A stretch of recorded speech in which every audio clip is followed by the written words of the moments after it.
haven't really should. See what happens when the those who have created, in some cases, whole industries, have had enough with you know, parasites coming after them for their success. And it's always nice when we see actual giants of industry doing the same. Uh, we never see it, I think, to the full extent that we see it in Atlas Shrugged, but any step in the right direction is always very fun to see. Jeff Bezos, it was a great man before yesterday. His greatest achievement is not a tweet; it is Amazon. Uh, but uh, but yeah, yesterday he did make many of us happy and also many unhappy who are probably unhappy generally. So not much new there. With a tweet that I will read out now. I shared this note with the Washington Post team this morning. Actually, let me pause here and say Jeff Bezos owns the Washington Post. For people who don't know, that is the context here. I shared this note with the Washington Post team this morning. I'm writing to let you know about a change coming to our opinion pages. We are going to be writing every day in support and defense of two pillars: personal liberties and free markets. We'll cover other topics too, of course, but viewpoints opposing those pillars will be left to be published by others. There was a time when a newspaper, especially one that was a local monopoly, might have seen it as a service to bring to the reader's doorstep every morning a broad-based opinion section that sought to cover all views. Today, the internet does that job. I am of America and for America and proud to be so. Our country did not get here by being typical. And a big part of America's success has been freedom in the economic realm and everywhere else. Freedom is ethical. It minimizes coercion and practical. It drives creativity, invention, and prosperity. I offered David Shipley, whom I greatly admire, the opportunity to lead this new chapter. I suggested to him that if the answer wasn't hell yes, then it had to be no. After careful consideration, David decided to step away. This is a significant shift. It won't be easy, and it will require 100% commitment. I respect his decision. We'll be searching for a new opinion editor to own this new direction. I'm confident that free markets and personal liberties are right for America. I also believe these viewpoints are underserved in the current market of ideas and news opinion. I'm excited for us together to fill that void, Jeff. I mean, that's even more beautiful the second time around. And the fact that he says it's moral and practical, almost reads like it's been written by an objectivist. It's that's yeah, that's beautiful. Richard. Yeah, it is, isn't it? And in this day and age when we are constantly faced with people who are not putting on the best face or not making coherent arguments that are based on reason, it is great to see one. And of course, it's no surprise that it comes from somebody who has created such a big business as Amazon.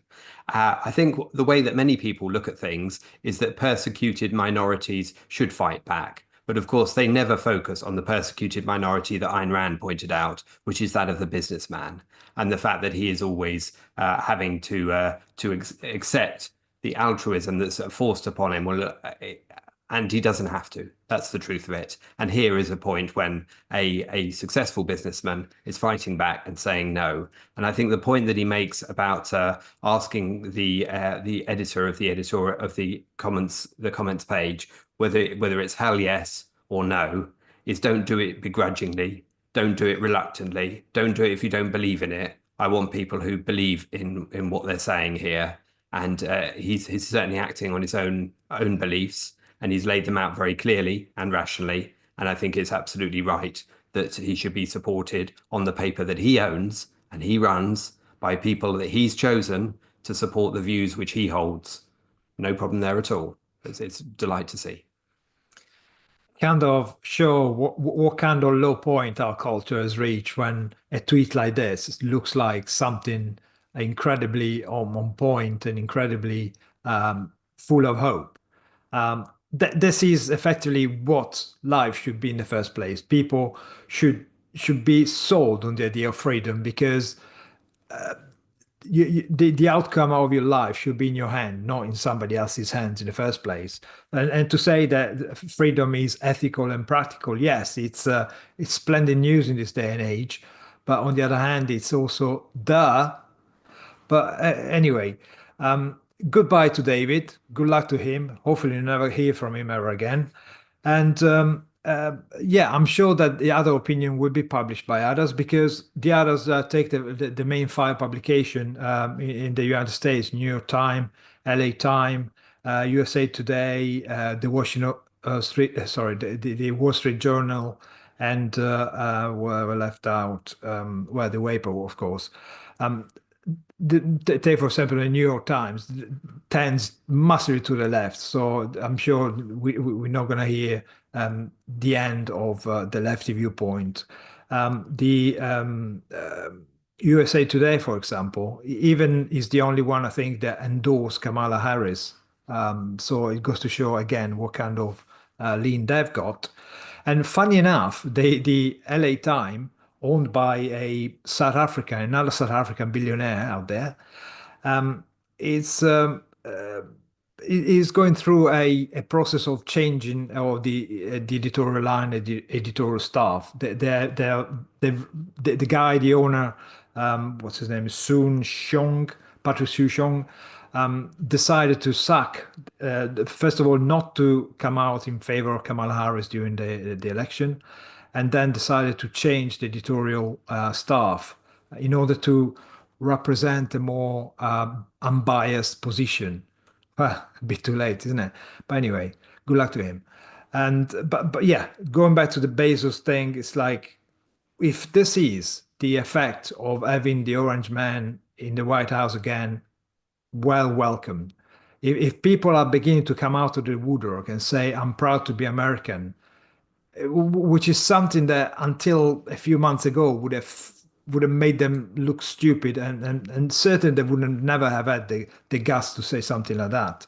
It's just beautiful to see. It's nice that there is a bit of a swing back towards what America is, what being American means, and if coming from this level, from the Bezos level through the transmission belt of his papers, well, certainly it's not going to change the world. It's not going to make a massive difference, probably, but lots of people will start seeing the light. Lots of people will start being, feeling that they can go out there and fight for capitalism once again without fear of being treated like lepers. So, good news. Yeah, and it's not going to change the world. I don't know. It's a start. Let's say it's better than this not happening. Akira says in the chat, Razi, remember when the episode about Amazon responding to Elizabeth Warren? Coincidence? Actually, yeah, I do remember, and we were going to talk about that a little bit later because yeah, this is not the first time that very good stuff comes from Bezos. And again, the best stuff that came from him is Amazon. Let's remember that he has already changed the world in many ways, and hopefully this is another. Daniel. Yeah, when I originally heard about it first yesterday during the reality show, I think someone mentioned it. Was at first I was a bit skeptical, but I didn't know what specifically this would mean, because I remember originally when Jeff Bezos acquired Washington Post, he said he doesn't want to interfere with pretty much any sort of writing, any opinions, pretty much anything. He would just be the owner, but he would leave it free.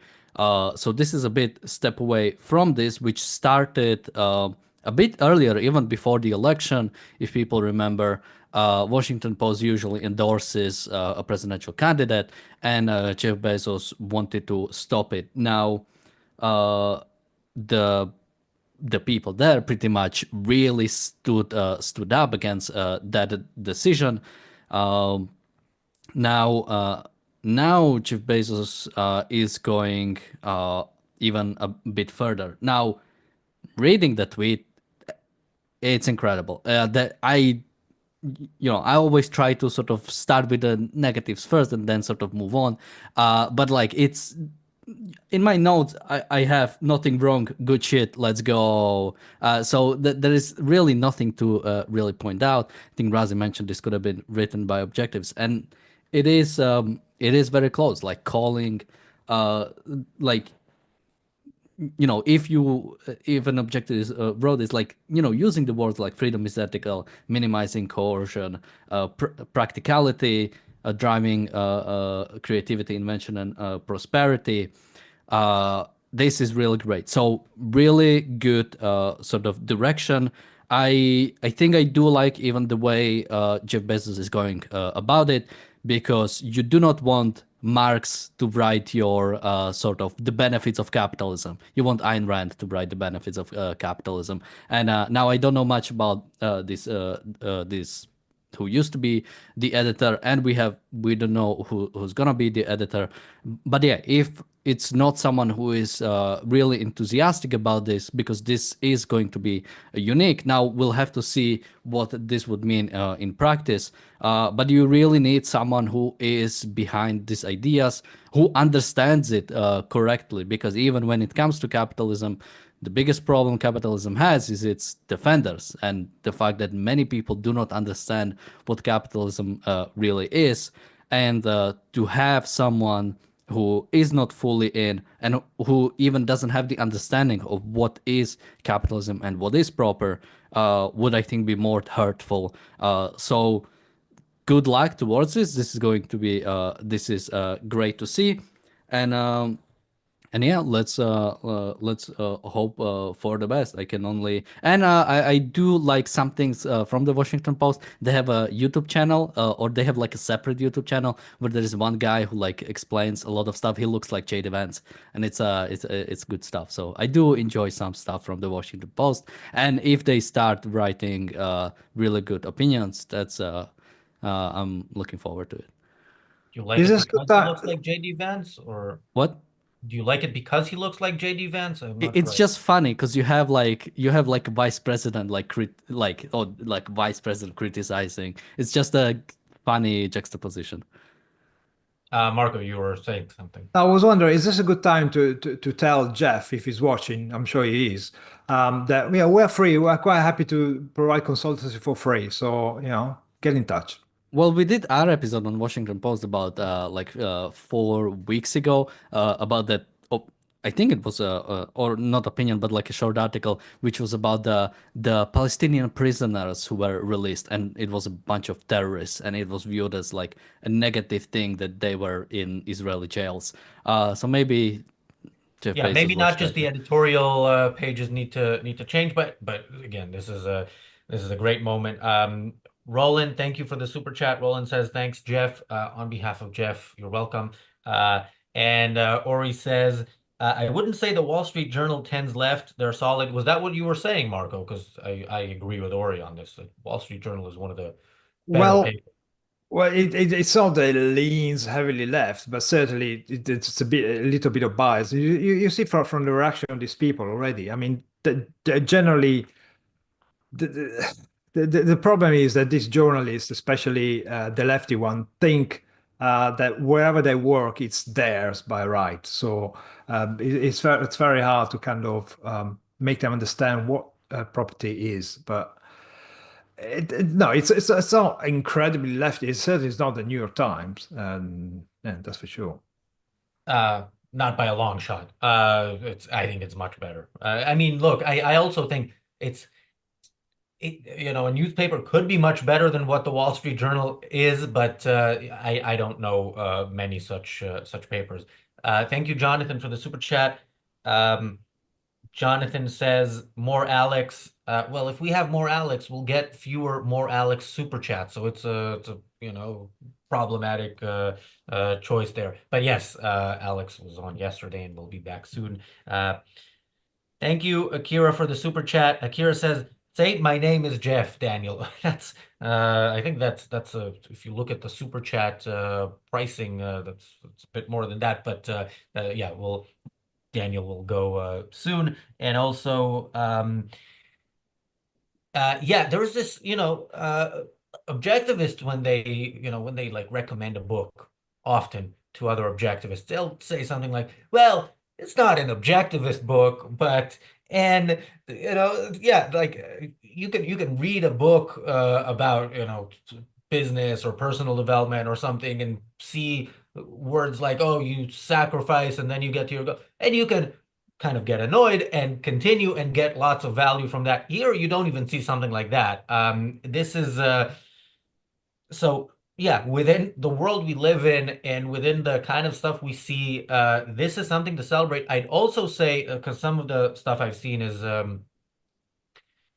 actually, Marco, to an extent, you also said something like this, that now that Trump is in office, people are more comfortable to do this. I mean, Jeff Bezos, he's not Mark Zuckerberg on this. He is, like we said with that Elizabeth Warren tweet, has done stuff like this in the past. He's also talking about like personal liberties and free markets. I've never heard Trump talk about that. That's not how Trump talks.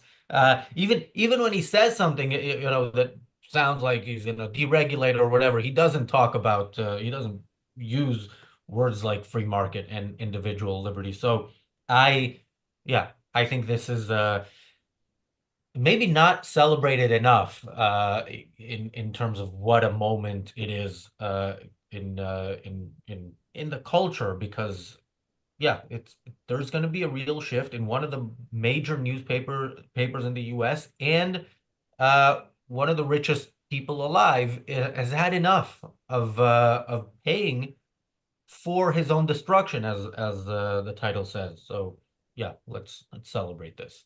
Richard. Yeah, for sure. I mean, personal liberties and free markets, those are the two pillars he's talking about. And even the fact he's calling them pillars and giving them the emphasis that they deserve. And of course, as you said before, basing the freedom on a grounding of no coercion, not having the right to coerce others, not expecting others to coerce you, and being free, therefore, to have the products of your own effort. And that's what it's all about.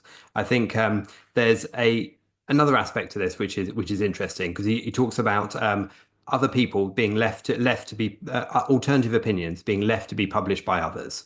So he's not taking the stance that I don't want to hear opinions from that anywhere, or they should be banned, which is what we hear so often from those who are trying to crush personal liberties across the board. So he's saying, you do that on your own time. It's a bit like here. I mean, look, Razi is it's no secret. Razi is the owner of this channel and the Ayn Rand Centre UK. In fact, not is it only no secret, it's a mighty achievement and something to be properly proud of. But of course, if I came on here regularly and started plugging Marxism, then Razi would have every right and probably would pull the plug on my microphone. And of course, I could go and choose to commentate on some other channel or set up my own. And the same is true for the journalists, of course, on the Washington Post. Whether you read it and you don't like this new stance, whether you work for it and you don't like this new stance, frankly, you can piss off and read something else or work somewhere else. You can set up your own newspaper if you really want to achieve something equivalent to what Jeff has done, or set up your own business and then buy one, as Jeff has done. All of that is not only is it ideology, but it's ideology in action. He's putting into practical application the ideology that's got him to the point in life which has enabled him to be able to buy the Washington Post in the first place. I think it's interesting when you look at the fact that he bought the Washington Post back in 2013, I think in August 2013. So we're talking about 12 years ago. And although, in 2013, you might well have started out with the intention of saying, I'm not going to meddle in the editorial line, we all know that an awful lot of heavy activism has entered the media sphere, in particular in those last 12 years. And I think it's whatever the motivation, whether it's being absolutely fed up of being attacked, being forced to betray his values, or appease his critics, or fund his ideological detractors one way or another, he's reacting against that now, and that is to be absolutely applauded. So thrilled. And of course, the fact that he bought the paper in 2013, I think. And to say I'm not gonna involve myself in the editorial line, it's like, well, why not? It's your paper, it's your money. Why is this tacit assumption that if you buy a paper, you have to be off it, you have to leave it to the militants, leftists, to in effectively enter it and work as a fifth column towards your against your interest. I mean, it's quite make me laugh that the announcement of not supporting Kamala Harris prompted about 250,000 subscribers to cancel subscriptions because, well, goodbye. Somebody else will take that place. It's not a big deal. Um, so as Richard pointed out, it's his property, it's his paper, so you can well damn do whatever you want.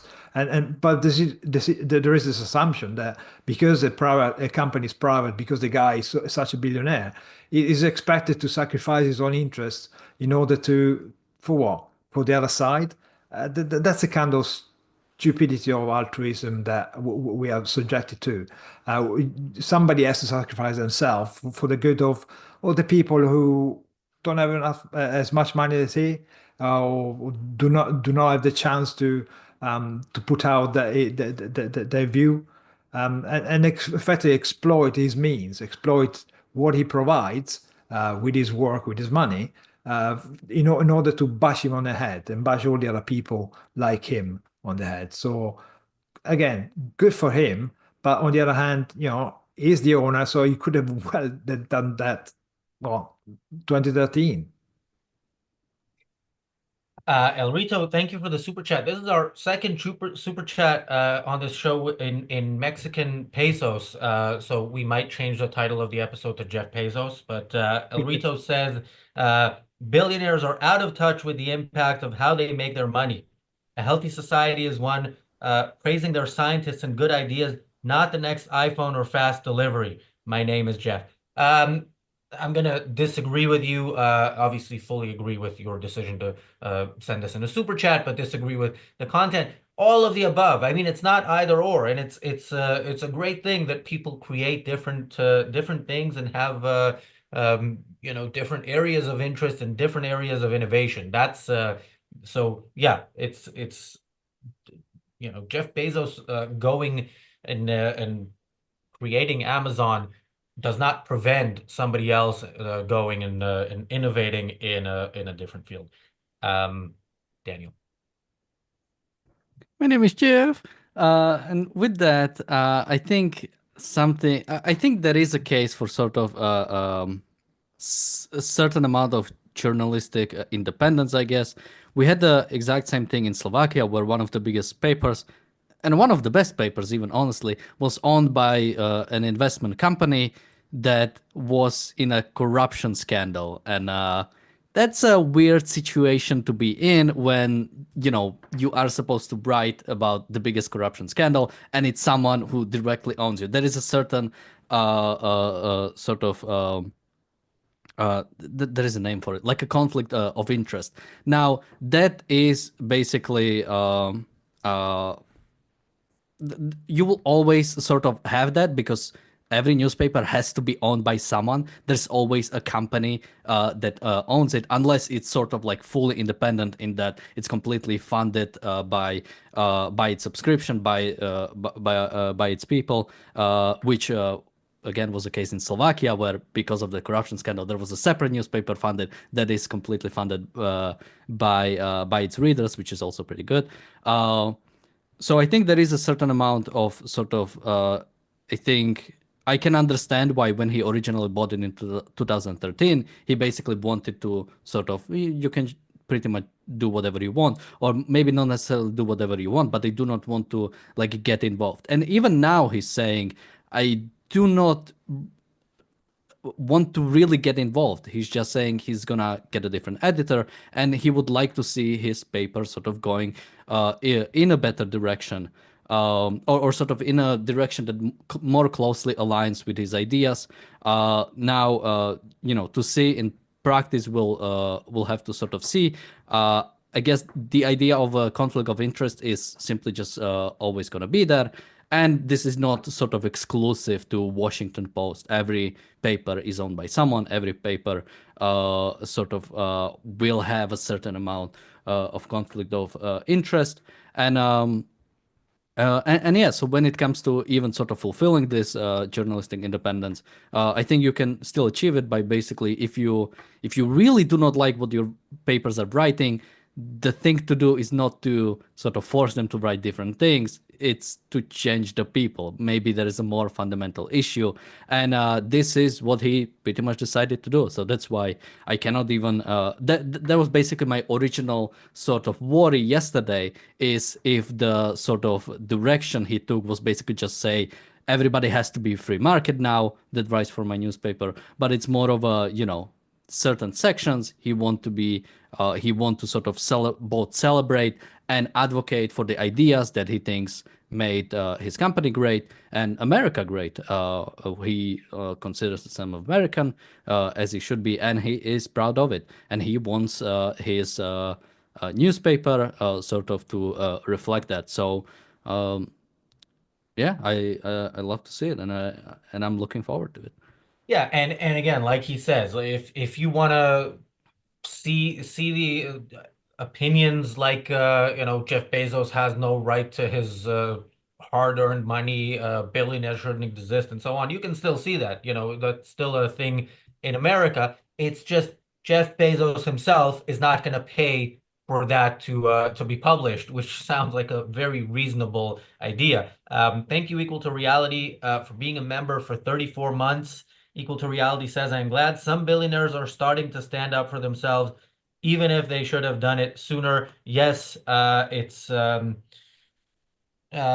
want to say it's not too late. Sometimes I wonder, but it's moments like these that make me think, yeah, we still have a fighting chance, certainly if people like that do what Jeff Bezos is doing. And speaking of the things that Jeff Bezos is doing, let's go back a few years to this. Well, before we go to that, I just want to make one more thing, because there are sort of two separate things that could be going on here when it comes to sort of let's say the Washington Post itself, or sort of journalists criticizing Jeff Bezos. There is, I think, maybe like a proper criticism, or sort of like a constructive criticism that's understanding that I think even if it's your own paper, I think you should allow a certain amount of criticism of you. And I think there is a sort of like anti-capitalist, sort of Marxist criticism that I don't think there is no amount of journalistic independence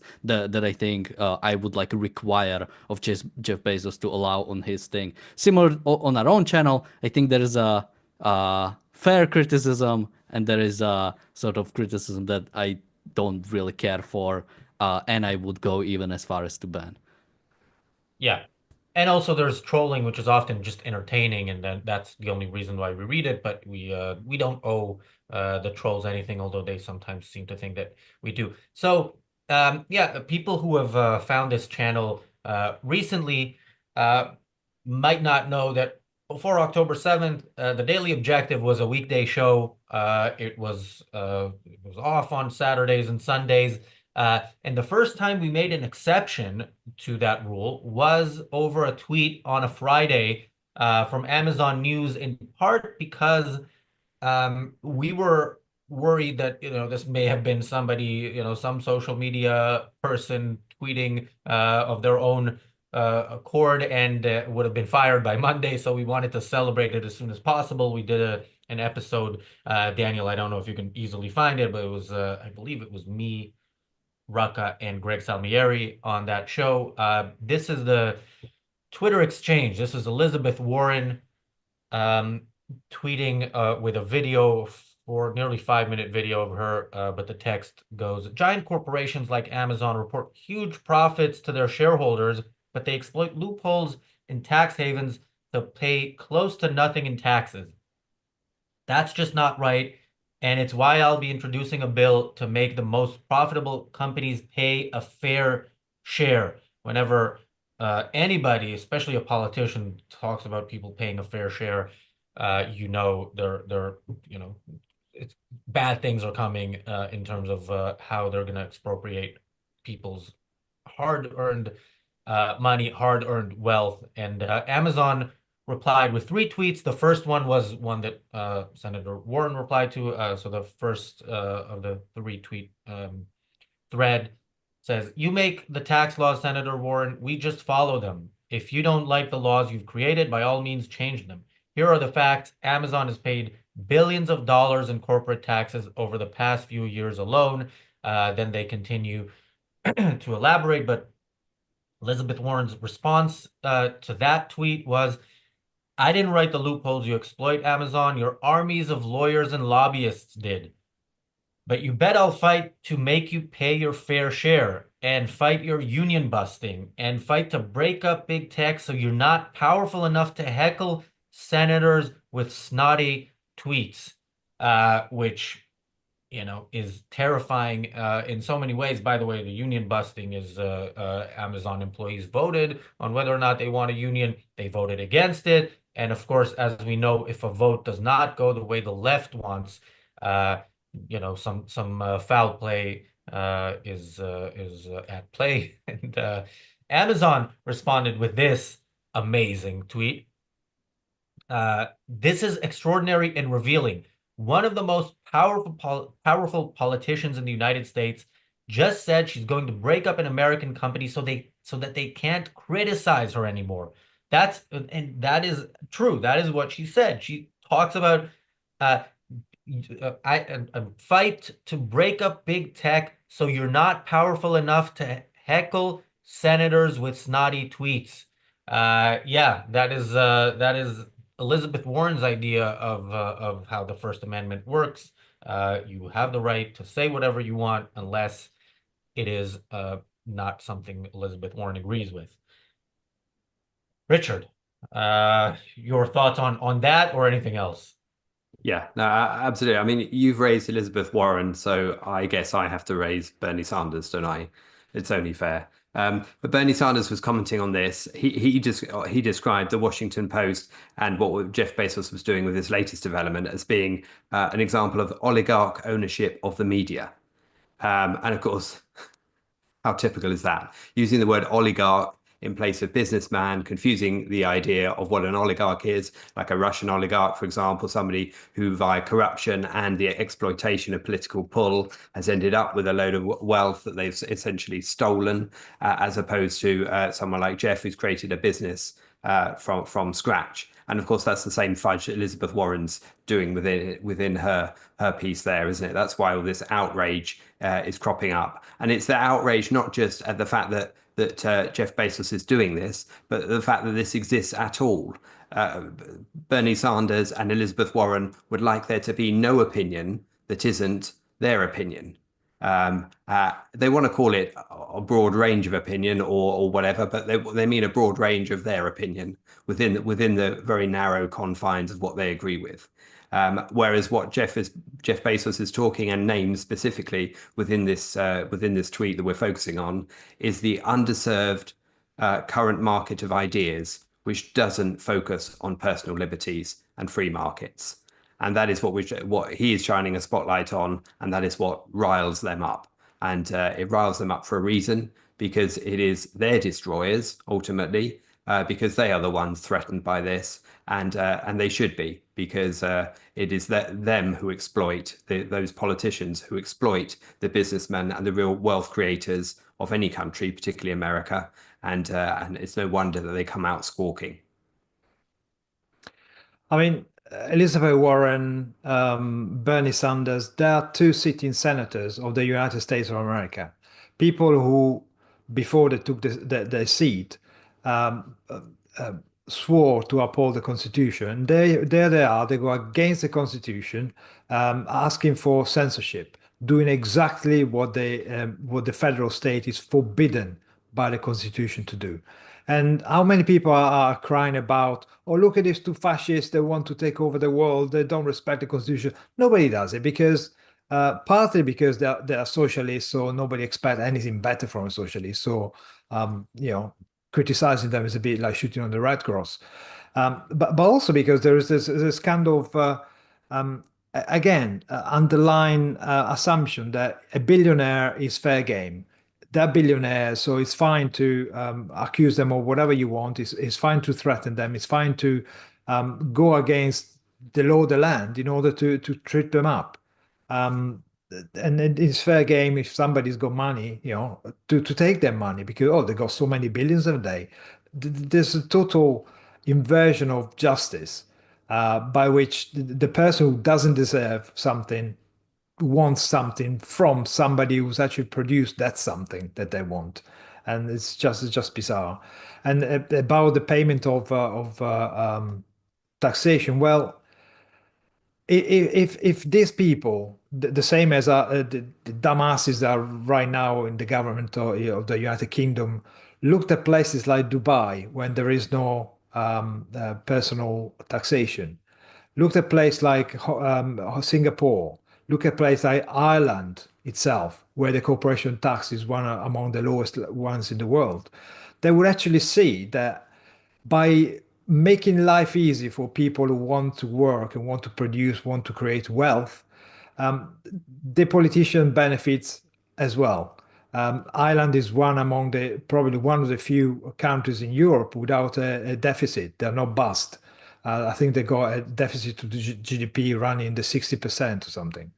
But they don't like that. They don't like to see the facts and understand that if you leave people free to enjoy the fruit of the labor, overall, even a politician will benefit from it. But hey, what do you expect? Capitalism is only understood in terms of envy, not in terms of uh, the the ethics of it, the underpinning freedom that is required in order to have capitalism. Daniel. Yeah, just on the Ireland point. So the current deficit or sort of debt to GDP is at 42%, down from more like 80% just 10 years ago. So doing great. Great on corporate tax, really bad on capital gains tax. I think they have one of the highest capital gains tax in Europe and one of the most annoying, which means when it comes to a sort of any stocks that you can buy in Europe, most of them are domiciled in Ireland because of pretty good a sort of thing when it comes to corporate tax. But if you actually want to own them, Ireland is one of the worst places to be.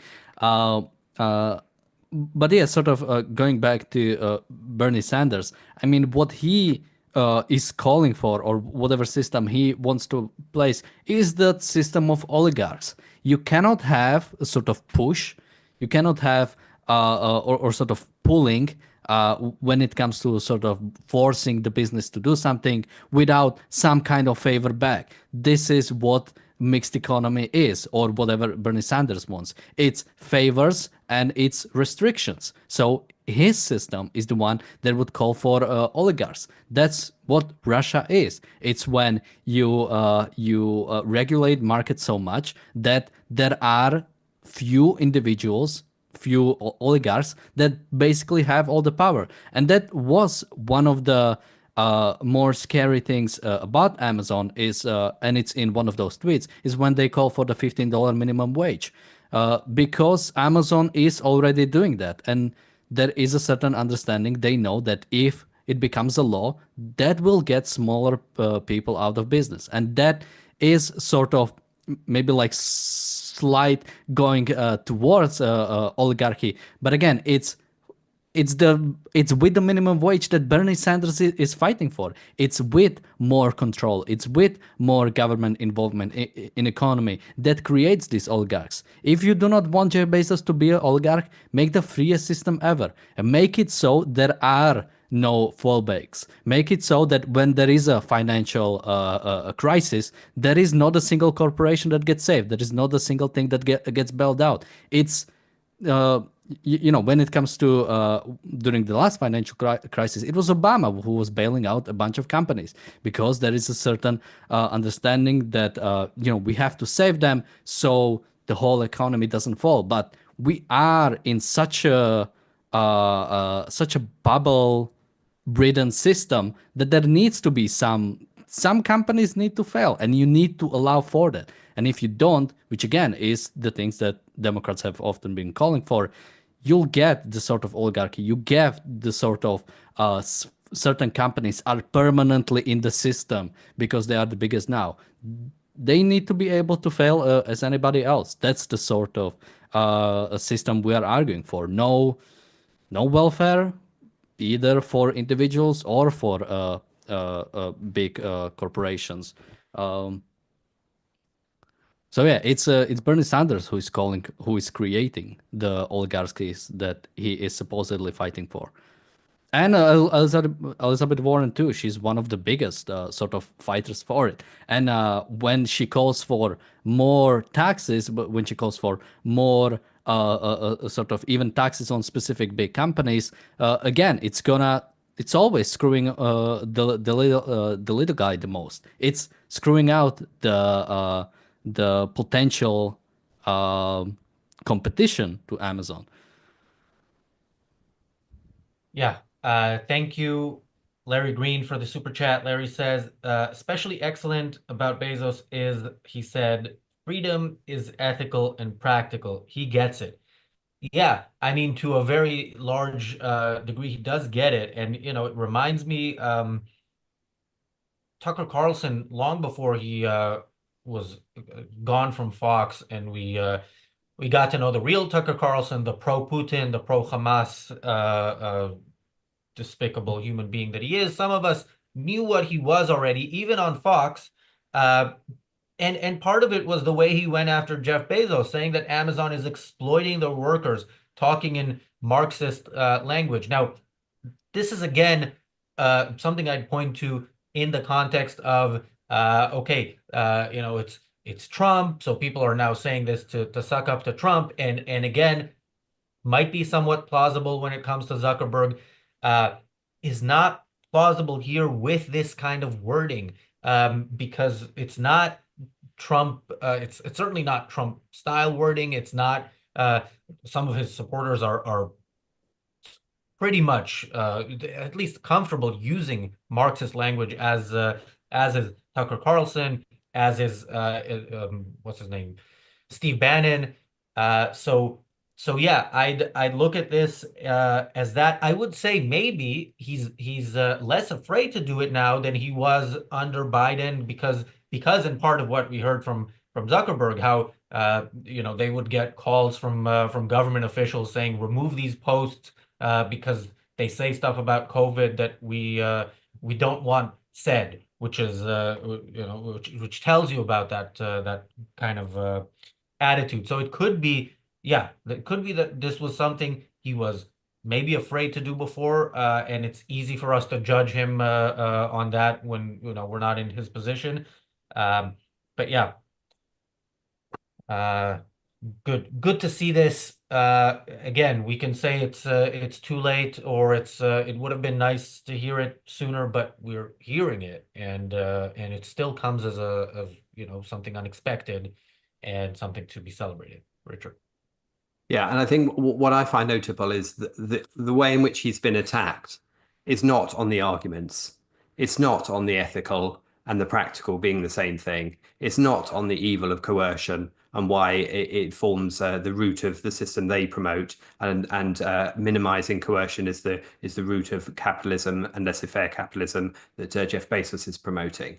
It's personal, and it's insinuating, and it's character driven attacks. So, like the former editor, Martin Barron, who called Bezos craven and acting as though he's fearful of Trump, for example. It's and there was the cartoon that Bezos had cancelled fairly recently. That cartoonists ended up resigning from the Washington Post, that wanted to show Bezos and a few others, including Mickey Mouse, bowing down at the feet of Donald Trump, there's this insinuation that it's expediency, and again, that everything that anyone does is always based on the political pull or the expediency of the moment. And this is Bezos acting on the political pull of Trump, or trying to curry favor with Trump or whatever, as opposed to tackling him on those arguments, which he's very coherently, logically, and carefully laid out within that tweet. None of that is touched at all, because that is a rock solid argument. And it doesn't stand up to the kind of criticism that is clearly absent, because that's why they go for the man instead of the argument every time. I don't really think they understand what he's talking about in the first place, so that's why they don't attack the argument. I mean, these people think that they are, as I mentioned earlier on, that they are entitled to their position because they're lefty, and of course, being lefty, that they know how things should be run and they know what we should think. So they don't even think that there should be an opposite view to what they have. But I'm willing to give Bezos the benefit of the doubt. I'm willing to believe that it's not just him ordering a book on Amazon and copying and pasting a couple of things. If it's true that he stands for capitalism to the extent that he talks about the two pillars, well, I would expect him to criticize Trump at some point because Trump is hardly a bastion of capitalism himself, is he? So if that's what he's going to do, if he really gets it, he will at some point criticize some activity from the White House. But until then, we will see. Let's fingers crossed. Let's hope he really does get it. I just want to say, first of all, Wonder Freeman says, Ayn Rand, it's later, quote, it's later than you think. Not really. I'm still optimistic. The quote is, it's earlier than you think. But I'm guessing you know that, and this is a joke that I didn't get. Daniel. Yeah, I mean, something Marcus said was really interesting because when it comes to sort of major criticism of Trump, most of it is coming from the left to some extent because of spineless Republicans, but also because there is very little criticism of Trump that is coming from the right, like us. That there are a few sort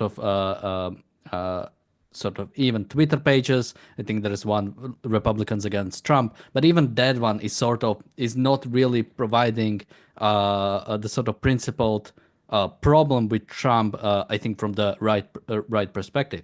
So if Washington Post could become sort of, I mean, they would definitely have still criticism of Trump. If it could be from a more principled standpoint, that could be really interesting to see because we would finally have an alternative, finally have something a bit better. Because when the only criticism for Trump is coming from the left is not the answer. And if we're just gonna go back to what we had under Biden or under Obama, that's not a solution. That's we are, or potentially under Kamala, as it was in the last election. That would be problematic. But if in the next 4 years, maybe with the help of Washington Post, there could be like an actual, sort of alternative offered from the right, that could mean something incredible. Again, I'm not sure where the Washington Post will go with the endorsement of candidates. I'm not sure if they ever endorse like primary candidates. I know they endorse sort of when it comes to the final two, Republican or Democrat. I'm not sure if they do when it comes to primaries. But imagine if, unless something happens and Trump is going to run for a third term, there's going to be a primary. There's going to be better Republicans. There's going to be worse Republicans. If there was a really good journal that would write in favor of the better candidates from the Republican side, that could be something, like an actual change we could see even in the upcoming elections with this sort of small change or small shift. We'll see if they support the Capitalist Party with Mark Pellegrino. Yeah, I mean, sky's the limit. Yeah. So I'm not sure I'm that optimistic. Let's put it this way: if in the next Republican primaries, whatever the equivalent of Nikki Haley wins states where the Trump guy isn't running, that's a step in the right direction. But look, Trump has been getting pushback from some on the right on his Ukraine policy, and I think if he does get a bit more pushback, at least from some right-wing commentators, if he does get more pushback, he's not a principled man really, and he will change policy, if pushed the right way. I think if pushed the wrong way, he will change policy in a different direction. But yeah, that's well, that's a side note in terms of how to minimize the bad things that Trump might do.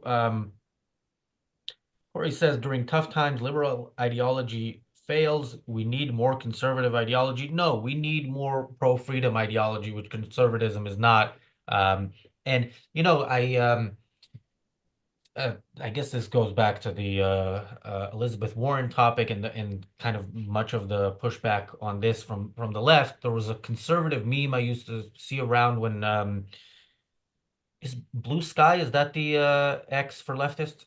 When that started becoming a thing, people, you know, there was this meme that people aren't leaving X because they're not allowed to express their opinion. They're leaving X because you're allowed to express yours. And I think that's again, X is a private company; they can do whatever they want. But there's something there in that Elon when he bought X um, could kind of do what he thought was right without worrying about too much about business consequences and financial consequences. And Jeff Bezos can do this as well. I mean, losing, I don't know, Marco, losing 250,000 subscribers when you're a paper mostly within a city and its surrounding area, that sounds like a lot. But Well, it's you know, he can probably take it if that's what it takes. And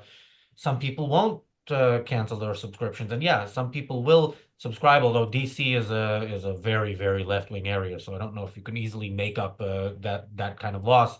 But yeah, he's doing this because it's the right thing to do. And again, that's what's so beautiful about this. Parting thoughts, and where can people find more from you, Richard? Yeah.